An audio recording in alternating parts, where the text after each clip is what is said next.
Hello and welcome to another Sophisticated Saturday where together we work through my to-do list and get things done around the house. Today I am going to be making a breakfast cookie, a fall themed one. It's pumpkin flavored, and we're gonna do some beginnings of packing for a trip that I'm going on, but we're leaving the kids behind. I'm going with Jim as well, but we're leaving the kids behind. So I'm gonna start to get some of their stuff collected. I am going to get some of my stuff maybe together if we have time. And I don't know, there's some other things I'm hoping to get done, a little bit of light picking up and all of that. So many things to do like every weekend. So let's get right into it.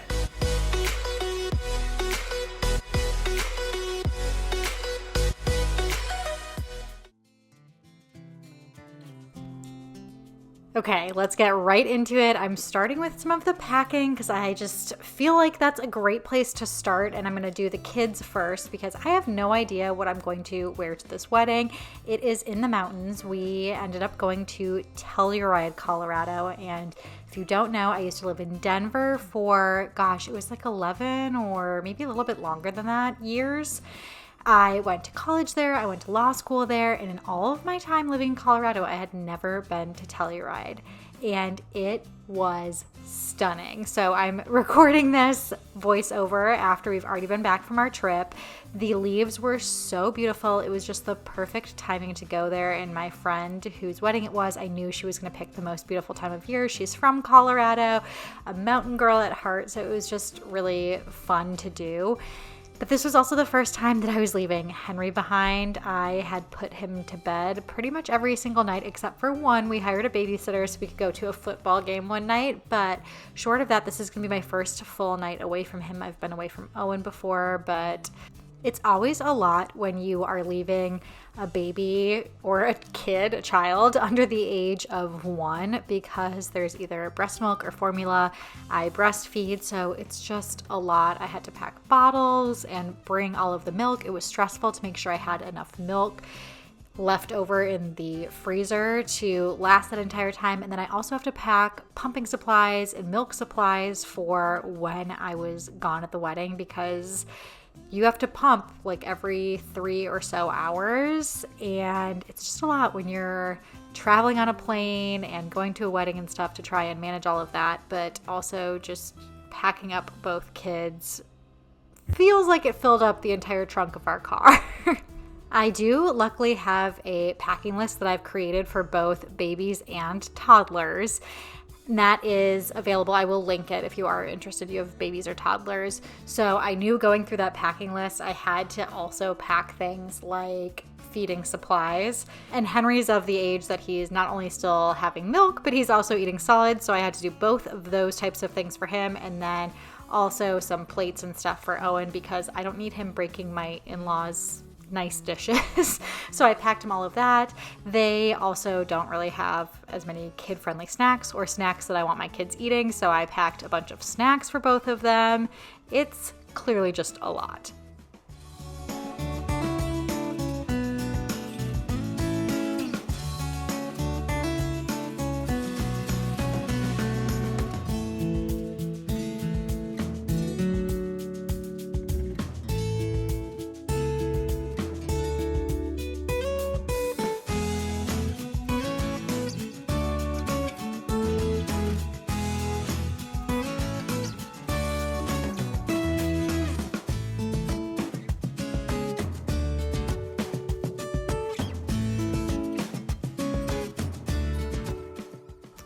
Okay, so once I had most of the things ready for the kids, I started to pack it up into bags for them. I did one bag of all of the gear, we'll call it, sound machines, baby monitors, all of the feeding supplies, snacks, and all of that stuff. And then I'll do a separate bag for all of their clothing, which I'm going to do their laundry first, and then I'll get to that later. But I am going to quickly grab some of my cosmetics and toiletry, bathroom products, those types of things. That's pretty much packed for me. I have that cosmetic bag that has a lot of my mini things and travel size products. And then I also have a drawer that has more travel size items. So I'm just going through and figuring out exactly what I need for this trip versus what I don't. And like I said, I had no idea what I was going to wear to the wedding. So picking out clothing is a problem for a different day.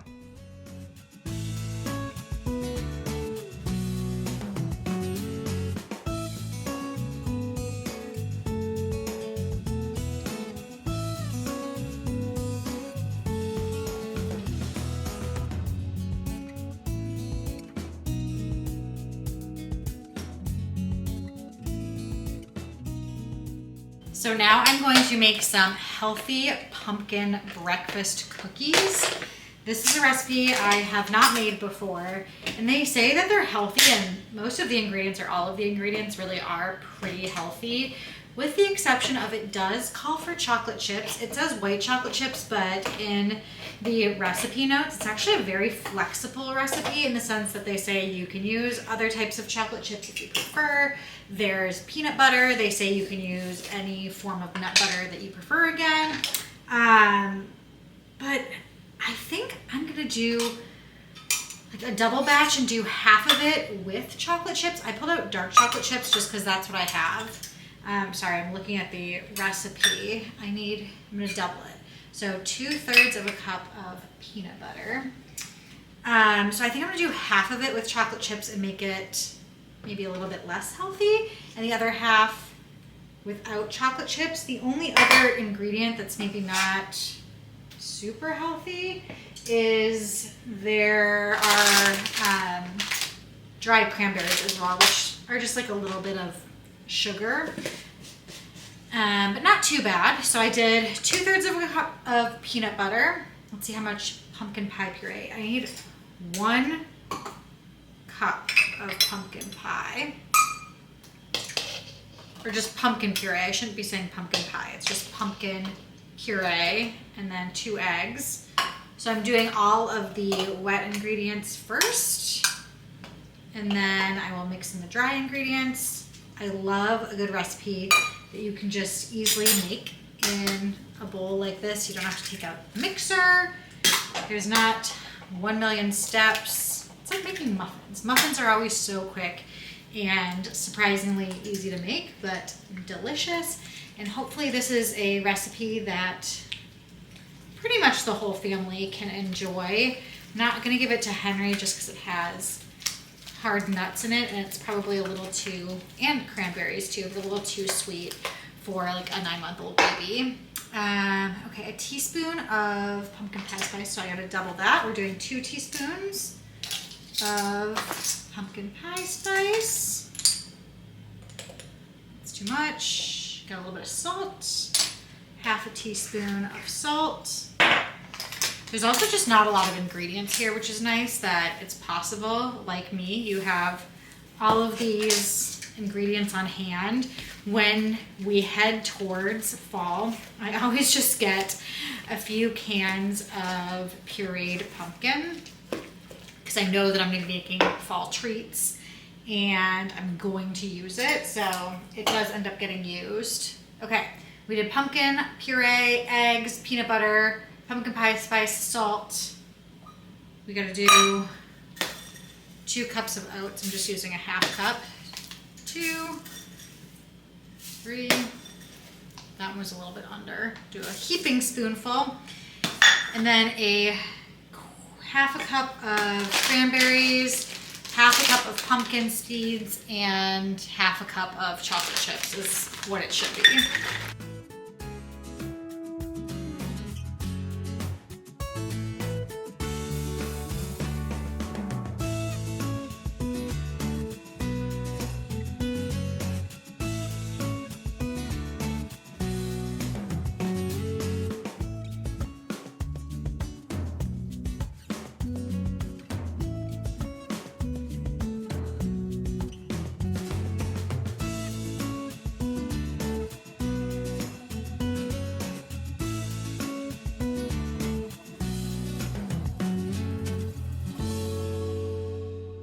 I will say, I feel like I kind of regret not putting chocolate chips in more of them, but the white chocolate chips would have been better. So if you have the option of white chocolate chips, when I tasted it, like I liked the dark chocolate with cranberry combination, but I understand why white chocolate would be really good.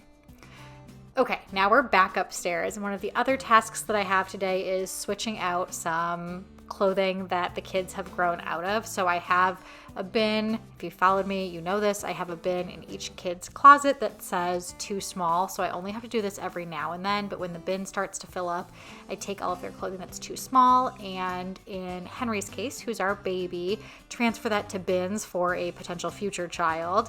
And then in Owen's case, he's our toddler, I transfer the things that he grows out of just straight into Henry's room because he still has lots of space in his closet, lots of space in his dresser. He's a baby, so he doesn't take up that much room, and little baby and toddler clothing just doesn't take up that much space. So there's plenty of room to just transfer it straight into Owen's. Now, what I'm doing is folding everything and putting them in these bins, but I've mentioned before that I feel like it's so silly to fold clothing and put it into bins because I end up just dumping it into the washing machine before I transfer it to the next kid or next baby.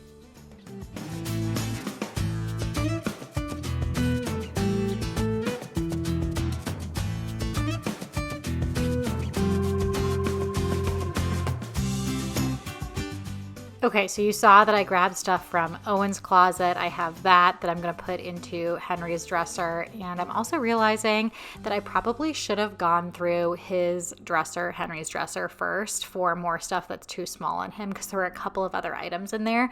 But what I think I'm going to do is start to transfer the size over because he's now over 9 months old. Also, if you don't follow me on Instagram, he's walking. He started walking before he turned 9 months, which is absolutely wild to me.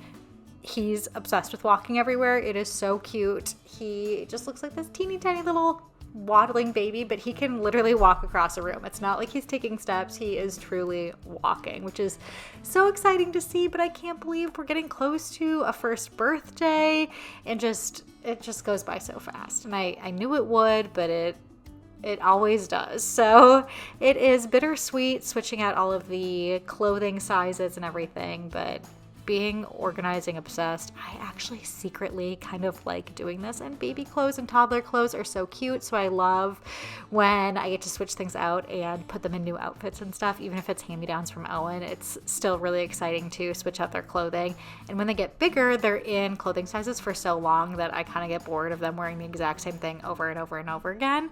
So fun to switch it out.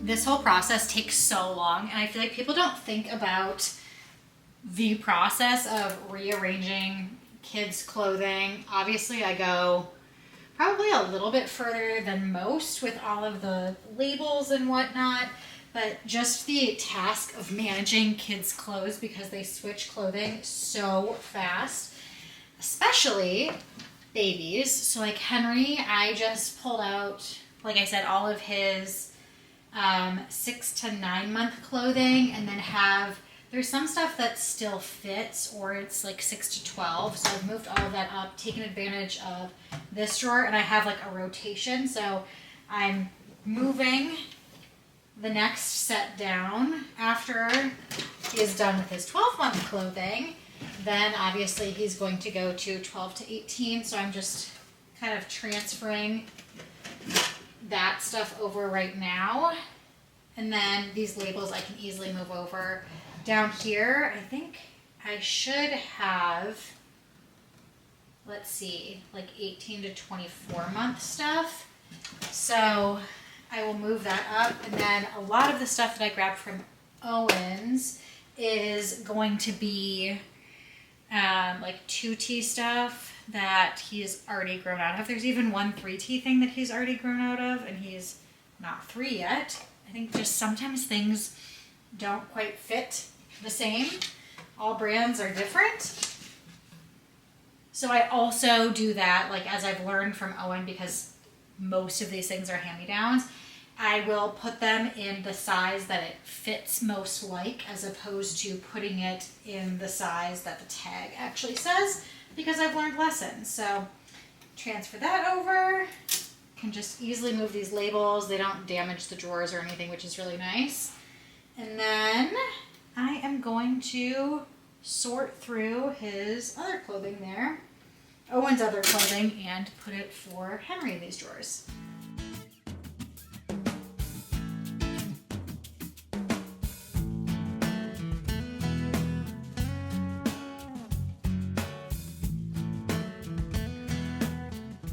So this last bottom drawer, I don't have drawer dividers in, and that's fine because it is so far from his size. It's now becoming toddler clothing. He's getting that big so fast that it's toddler clothing down there, and he just has a while before he's wearing like a 2T, over a year.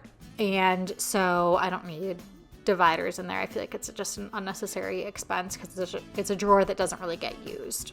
And you'll see, not only am I not using drawer dividers, but look at how I'm just dumping things in there.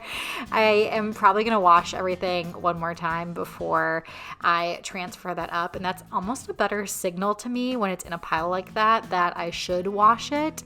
And I just don't want to waste my time folding it and file folding it if there's no dividers, and I'm just going to wash it anyway. Now we are in the closet. I'm going to hang up a few of the nicer pieces, and that's pretty much it.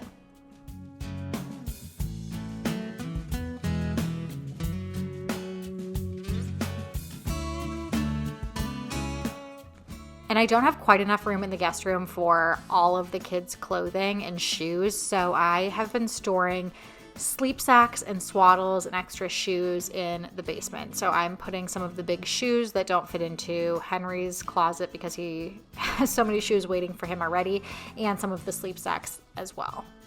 Then I'm going upstairs. We're going to pick up the living room from toys. One of my tasks, I was going to say favorite tasks, but it's definitely not. One of the tasks that I just have to do every day, and it's a fact of life.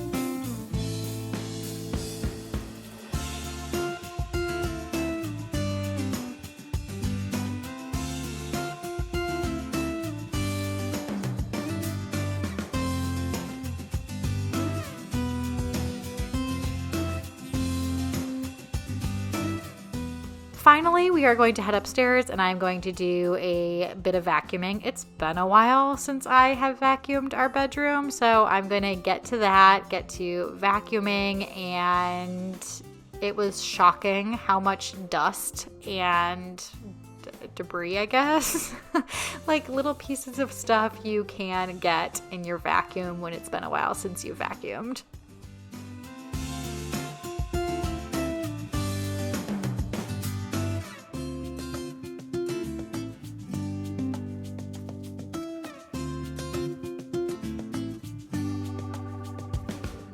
And with all of that, I have to share the final after of the cookies. Like I said, they were delicious. Play around with the chocolate chips, without chocolate chips, white, dark, whatever. They are the perfect fall, either healthy treat or a little bit more of an indulgent treat. That is it for today's video. That's all I'm going to accomplish. And the boys are taking a nap, so I think I'm going to take a midday bath. Sounds really nice to me. I actually just filled up the bathtub, and I'm gonna hop in and relax for like 10 minutes even. And I hope you enjoyed today's video. And until next time, I will see you all later.